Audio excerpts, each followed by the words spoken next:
Hello students. आज हम देखेंगे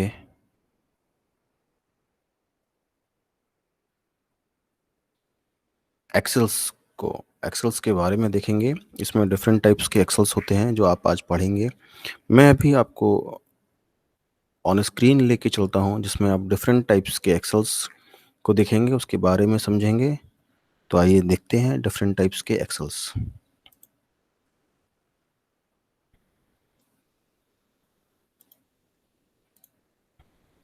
ठीक है, आपके सामने स्क्रीन पे डिफरेंट टाइप्स के एक्सेल्स दिखाई दे रहे हैं। तो इसको आप लोग देखेंगे। देखिए, सबसे पहले दिया हुआ है 3/4 फ्लोटिंग एक्सेल्स। देखिए, ये क्या होते हैं, कैसे काम करते हैं, इसके बारे में आप अभी समझेंगे। तो 3/4 फ्लोटिंग एक्सेल में एक बेरिंग हब होता है। देखिए, बेरिंग हब आपका कहाँ है, ये बेरिंग हब है। ठीक है, तथा एक्सेल केसिंग के बीच में लगी रहती है। तो आपकी क्या एक्सेल केसिंग ये है। ठीक है, इसके बीच में बेरिंग हब लगी रहती है। अतः गाड़ी का भार एक्सेल केसिंग पर आता है तथा साइड थ्रस्ट और ड्राइविंग थ्रस्ट पर आता है। हब से एक्सेल कसी रहती है। इसमें पहिए का अलाइनमेंट भी बना रहता है। इस प्रकार की एक्सेल अधिक विश्वसनीय होती है, लेकिन यह सेमी फ्लोटिंग एक्सेल की तरह नहीं होती है। ठीक है, यहाँ देखिए, मैं आपको बता देता हूँ थोड़ा सा। इसके अंदर आपकी एक्सेल केसिंग ये दिखाई हुई है, मैंने अभी जैसे बताया आपको। उसका एक्सेल शाफ्ट आपकी ये है, मतलब एक्सेल ये है, और बेरिंग्स आपके ये हो गए, और व्हील्स आपके ये हैं।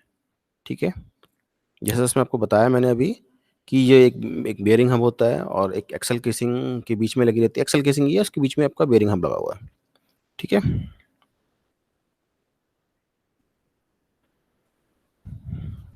अब नेक्स्ट है फुल फ्लोटिंग एक्सेल। ठीक है, फुल फ्लोटिंग एक्सेल ये वाला है। ये फुल फ्लोटिंग एक्सेल है आपका। ठीक है,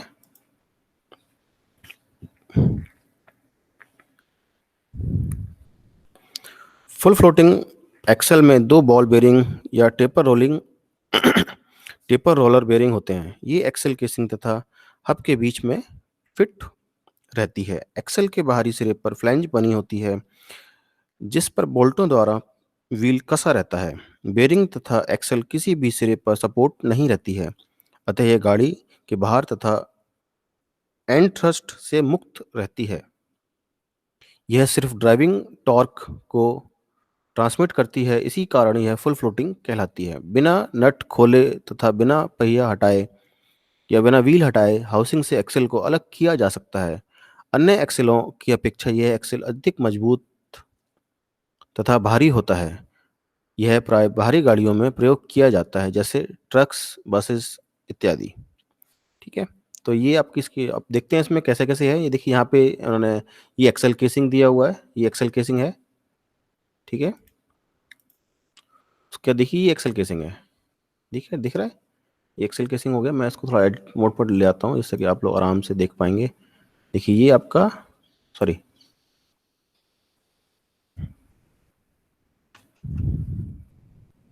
ये आपका एक्सेल केसिंग हो गया। ठीक है, ये एक्सेल केसिंग हो गया। उसके बाद ये आपके बेरिंग्स हैं। ये बेरिंग हो गए, यहाँ बेरिंग है। ठीक है, और ये आपके बेरिंग नट्स हैं। ये दो बेरिंग नट्स दिए हुए हैं। ठीक है, उसके बाद आपकी ये फ्लैंज स्लीव है जो आउटर स्लीव कहलाती है, और ये आपका व्हील है। ये व्हील हो गया आपका, यहाँ व्हील हब लगा रहता है इस पे। ठीक है, ये जो है ये व्हील हब लगा रहता है यहाँ पे, और आपकी एक्सल शाफ्ट ये वाली हो गई। ठीक है, इस तरह से ये फुल फ्लोटिंग एक्सल होते हैं। इसमें एक्सल जो होता है वो बिल्कुल फ्रीली रोटेट करता है। ये इसमें एक्सल शाफ्ट है, ये वाली, ये एक्सल शाफ्ट जो दिख रही है आपको, ये आपकी बिल्कुल फ्रीली रोटेट करती है इस हब के अंदर। ठीक है, तो आपका ये हो गया इस तरह से फुल फ्लोटिंग। जैसा कि यहाँ बताया भी कि फुल फ्लोटिंग एक्सेल जो होते हैं सबसे इफिशिएंट होते हैं, सबसे ज़्यादा लोड कैरी कर सकते हैं। तो और ये किसी भी सिर्फ बेरिंग पे सपोर्ट भी नहीं होता, एक्सल के साथ बेरिंग को एक्सल केसिंग रोक के रखती है और एक्सल अपने केसिंग के अंदर बिल्कुल फ्री होता है, डायरेक्टली आपके क्राउन व्हील से अटैच होता है। जो डिफरेंशियल होता है उसके क्राउन व्हील से अटैच होता है। ठीक है, अब हम नेक्स्ट देखते हैं सेमी फ्लोटिंग एक्सल। देखिए सेमी फ्लोटिंग एक्सल आपका ये वाला है, सेमी फ्लोटिंग एक्सल ये है। ठीक है, अब इसको देखते हैं। तो सेमी फ्लोटिंग एक्सल में एक्सल तथा केसिंग के बीच में एक बेरिंग होती है, इसी पर गाड़ी का पूरा भार आता है। साइड थ्रस्ट तथा ड्राइविंग टॉर्क भी इसी पर आता है, इसलिए यह अन्य प्रकार की एक्सलों की अपेक्षा बड़ी साइज की होती है। एक्सल का अंदर का सिरा डिफरेंशियल के सन गियर से जुड़ा रहता है। बाहर के सिरे पर फ्लैंज होता है, जिस पर बोल्टों द्वारा व्हील कसा जाता है। कुछ डिजाइनों में पहिए का हब ही एक्सल के बाहरी सिरे पर की द्वारा कसा रहता है। केसिंग तथा बेरिंग में होकर गाड़ी का भार एक्सल पर आता है, जिसके कारण एक्सल मुड़ सकता है या टूट सकता है। इस प्रकार का एक्सल सरल तथा सस्ता होता है। इसका प्रयोग कारों में अधिकतर किया जाता है। तो जैसे यहाँ पे इसकी डेफिनेशन जो थी मैं आपको बताई, और इसमें देखते हैं आप कैसे कैसे ये खुद काम करता है। देखिए ये आपकी एक्सल शाफ्ट है, जो कि आपका डायरेक्टली नट के साथ, ये नट हो गया आपका, इसके साथ कसा हुआ है।